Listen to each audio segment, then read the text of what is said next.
Assalamu alaikum class.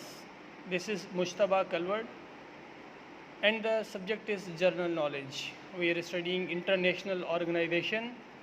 Today our topic will be EU. It means European Union. आज हम European union के बारे में पढ़ने जा रहे हैं। यहाँ ये बताता चलूँ इस लेक्चर की शुरुआत में कि यूरोपियन यूनियन जो कि आज मौजूदा शक्ल में मौजूद है, ये जब क़याम अमल में आई उस वक्त ये इस फॉर्मेट में या इस फॉर्म में नहीं थी।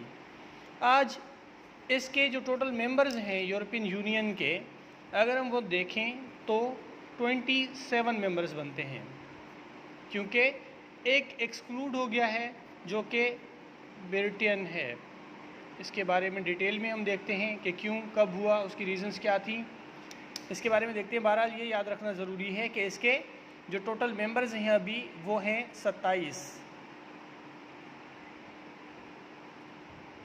ही तंज़ीम 27 मुल्कनि ते मुश्तमिल है, जेके टोटल यूरोप जा कंट्रीज़ आहिनि, जंहिंमें ईस्टर्न यूरोप ऐं वेस्टर्न यूरोप ॿिन्हिनि साइड्स जे यूरोप, ॿिन्हिनि तरफ़नि जे यूरोप जा मुल्क मिलाए करे 27 मुल्क हिन तंज़ीम जो हिस्सो आहिनि। इन तंज़ीम जो बुनियाद बेसिकली 1951 में रखियो वियो, जंहिंजो शुरूआती नालो CSC हुयो, यानी कोल एंड स्टील कम्यूनिटी। इन जो पाण पहिरें थोरो बैकग्राउंड ॾिसूं था त ही तंज़ीम वजूद में कीअं आई। 1945 में सेकेंड वर्ल्ड वॉर ख़त्म थी। जॾहिं सेकेंड वर्ल्ड वॉर ख़त्म थी, वर्ल्ड वॉर जे इख़्तिताम ते यूरोपियन कंट्रीज़ इहो महसूसु कयो त जेकॾहिं असां पाण में जेके असांजूं जंगूं थींदियूं रहनि थियूं उन्हनि ते कंट्रोल न कयोसीं ऐं उहे जंगूं ईअं ई हलंदियूं रहियूं त यूरोप हिकु ॾींहुं तबाह थी वेंदो। छो त यूरोप जी तारीख़ ते अगरि असां नज़र डोड़ायूं था त उहा जंगियुनि सां भरी पई आहे। इन में एतिरियूं डिघियूं जंगियूं थियूं आहिनि जंहिंजो आम तसवुर बि मुश्किल आहे। Like 30 years war, second 30 years war, 50 years war, 80 years war। यानी कि यूरोप में जॾहिं जंग शुरू थींदी हुई त उहा 30 साल, 50 ऐं इवन के 80 सालनि ताईं बि उहा जंग जारी रही आहे। ऐं इन जो डेडलीएस्ट मिसाल जेको आहे उहो फर्स्ट वर्ल्ड वॉर ऐं सेकेंड वर्ल्ड वॉर आहे। फर्स्ट वर्ल्ड वॉर 1914 में शुरू थी ऐं 1918 में ख़त्म थी। त इन्हनि 4 सालनि जे अरसे जे दौरान करोड़े माण्हू इन जो खाज बणिया ऐं उहे पंहिंजूं ज़िंदगियूं विञाए वेठा। इन खां पोइ बि यूरोपियन कंट्रीज़ सीरियस न थिया ऐं वरी सेकेंड वर्ल्ड वॉर 1939 में शुरू थी ऐं 45 में ख़त्म थी। इन्हनि 6 सालनि जे दौरान वधीक करोड़े माण्हू फौत थिया, उन्हनि जूं जानूं ज़ाया थियूं ऐं इन खां अलावा अरबें खरबें डॉलर्स जूं प्रॉपर्टीज़ उन्हनि खे बि नुक़सानु पहुतो, जंहिंमें हॉस्पिटल्स, यूनिवर्सिटीज़ ऐं ॿियूं काफ़ी सारियूं बिल्डिंग्स हुयूं। अहिड़ी तरह जॾहिं सेकेंड वर्ल्ड वॉर ख़त्म थी त यूरोप जे मुल्कनि, ख़ासि तौर ते जेको बरतानिया जो वज़ीर आज़म हुयो सेकेंड वर्ल्ड वॉर जे दौरान, जंहिंजो नालो हिते मां मेंशन कयां थो, विंस्टन चर्चिल।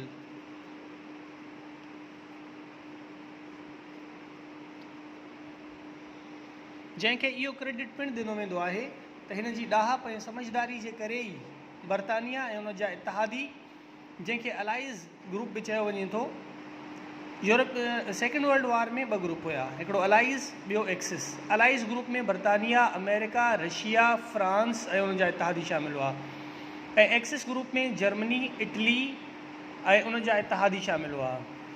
त जेको अलाइज़ खे जंग खटण जो मेन क्रेडिट ॾिनो वञे थो उहो इन शख़्स खे ॾिनो वञे थो, विंस्टन चर्चिल खे। त इन जी ॾाहप हुई, इन जी सियाणप, इन जी समझदारी हुई, जंहिंजे करे यूरोप यानी बरतानिया, फ्रांस ऐं उन जा इतिहादी सेकेंड वर्ल्ड वॉर में फ़ातिह तौरु साम्हूं आया। बेसिकली यूरोपियन यूनियन जो बुनियाद रखण जो जेको क्रेडिट आहे उहो बि इन माण्हू खे वञे थो। इन 1946 में जॾहिं हिन जी वज़ारत उज़्मा ख़त्म थी चुकी हुई 1946 में, त हिन हिकिड़ो आइडिया फ्लोट कयो। किथे? स्विट्ज़रलैंड में।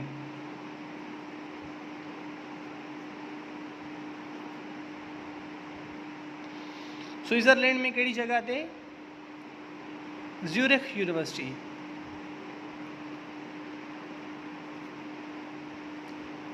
ज़्यूरिख यूनिवर्सिटी में हिन हिकु स्पीच कई। इन स्पीच में हिन ॿुधायो त यूरोप जा जेके बि मुल्क आहिनि उहे अगरि पाण में पंहिंजूं ज़ाती जंगूं ख़तमु करणु चाहिनि था त उन्हनि खे हिकिड़े अहिड़े निज़ाम जी ज़रूरत पवंदी जंहिंमें हू सभई मुश्तरका तौरु गॾिजी करे हिकमत अमली ठाहिनि ऐं गॾिजी करे कारोबार कनि। छो त हिन जे नज़रिए मुताबिक़ दुनिया मां जंग ख़तमु करण जो ऐं अमुन आणण जो सभ खां बहितरीनु ज़रियो ट्रेड हो।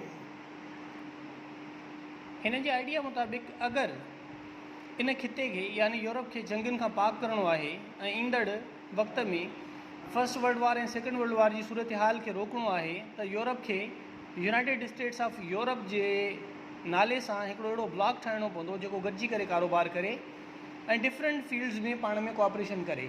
जॾहिं इहा शइ कामयाबु थी वई त उन खां बाद यूरोप में जंगूं न थींदियूं। इन शइ खे जर्मनी ऐं फ्रांस जेके सेकेंड वर्ल्ड वार में हिक ॿिए जा मुखालिफ़ हुआ, जंहिं जे करे ई इहा सेकेंड वर्ल्ड वार शुरू थी हुई, ॿिन्हिनि मुल्कनि जो अहम किरदारु हुयो जंग खे शुरू करण में, जर्मनी ऐं फ्रांस। उन्हनि ॿिन्हिनि मुल्कनि हिन आइडिया खे सीरियसली वरितो ऐं हिन ते कमु शुरू करे ॾिनो। इन में हिकु क़दम अॻिते वधाईंदे फ्रांस जे फॉरेन मिनिस्टर जंहिंजो नालो रॉबर्ट शमून हुयो,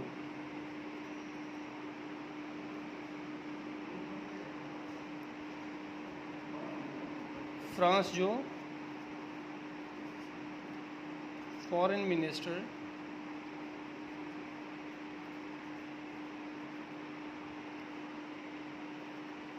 शमून यानी रॉबर्ट शमून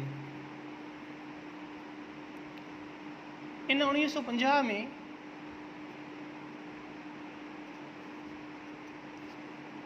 शमून डिक्लेरेशन जे नाले सां हिकु पेज रिलीज़ कयो। इन में तक़रीबन यूरोपियन कम्यूनिटी जो जेको रोड मैप हुयो उहो इन ॾिनो ऐं इन में हिन चयो त कोल ऐं स्टील जेकी ॿ वॾियूं धातूं आहिनि जेके यूरोप मां निकिरनि थियूं, इन्हनि जी हिकिड़ी मुश्तरका मार्केट ठाही वञे, मुश्तरका कारखाना ठाहिया वञनि जेके मिली करे इन ते कमु कनि ऐं उन मां जेकी शयूं ठही सघनि थियूं या बरामदात दरामदात जो जेको सिलसिलो आहे उनखे गॾिजी करे लुक आफ्टर कनि ऐं हिकु अंडर वन सुपरविजन अगरि इहा इंडस्ट्री कमु कंदी ऐं गॾिजी करे कारोबार थींदो त ईंदड़ जंगियूं रोकण में मदद मिली सघंदी। अहिड़ी तरह इन कम खे अॻिते वधाईंदे 1951 में पेरिस में हिकिड़ी मीटिंग थी जंहिंखे ट्रीटी ऑफ पेरिस जे नाले सां यादि कयो वञे थो। 1951 में treaty of Paris.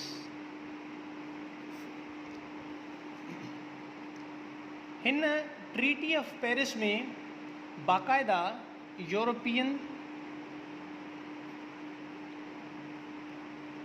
Call and steel community यानी CSC coal and steel community जो बुनियाद रखियो वियो 1951 पेरिस में, जंहिंखे ट्रीटी ऑफ पेरिस सॾियो वञे थो। हिन ट्रीटी में बेसिकली 6 मुल्क शामिल हुआ। उहे 6 मुल्क कहिड़ा आहिनि? उन्हनि 6 मुल्कनि जी लिस्ट हिन रीत आहे। हिन में पहिरियों मुल्क फ्रांस, जंहिं इन कम में अॻुभराई कई। इन खां पोइ बेल्जियम,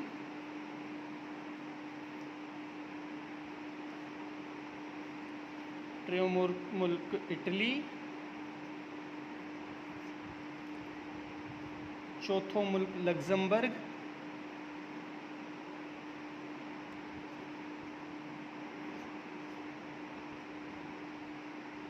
पंजों नीदरलैंड्स,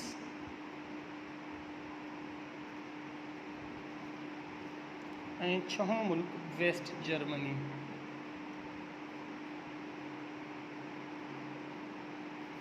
हिते ही ॿुधाइणु ज़रूरी आहे त जर्मनी 2 हिस्सनि में विरहाइजी चुको हुयो।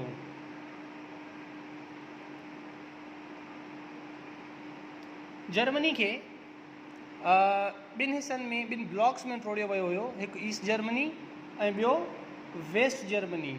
वेस्ट जर्मनी जेका रीयूनिफिकेशन थी आहे इहा 3 अक्टूबर 1990 3 अक्टूबर 1990 में ईस्ट ऐं वेस्ट जर्मनी इन खे रीयूनाइट कयो वियो, रीयूनिफाई कयो वियो, रीयूनिफिकेशन इन जी थी ऐं ईस्ट ऐं वेस्ट जर्मनी जो कॉन्सेप्ट ख़तमु करे सिर्फ़ु जर्मनी ई बचो। छो त पाण ख़बर आहे जॾहिं कोल्ड वॉर हली रही हुई त कोल्ड वॉर में दुनिया ॿिनि ब्लॉक्स में विरायल हुई। हिकिड़ो ब्लॉक हुयो USSR जो ऐं ॿियो ब्लॉक हुयो अमेरिका जो।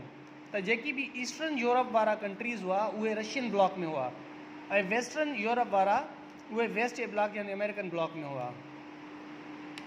त अहिड़ी तरह 1990 में जॾहिं USSR टुटण वारो हुयो ऐं उनजी ताक़त बिल्कुलु ख़तमु थी चुकी हुई त ईस्ट जर्मनी खे वेस्ट जर्मनी सां रीयूनिफाई कयो वियो ऐं रीयूनिफिकेशन 3 अक्टूबर 1990 ते पूरी थी। ईस्ट वेस्ट जर्मनी जो कॉन्सेप्ट ख़तमु थी, सिर्फ़ु ऐं सिर्फ़ु जर्मनी रहिजी वियो। हीउ हुयो असांजे लेक्चर जो पार्ट 1। हाणे हलूं था पार्ट 2।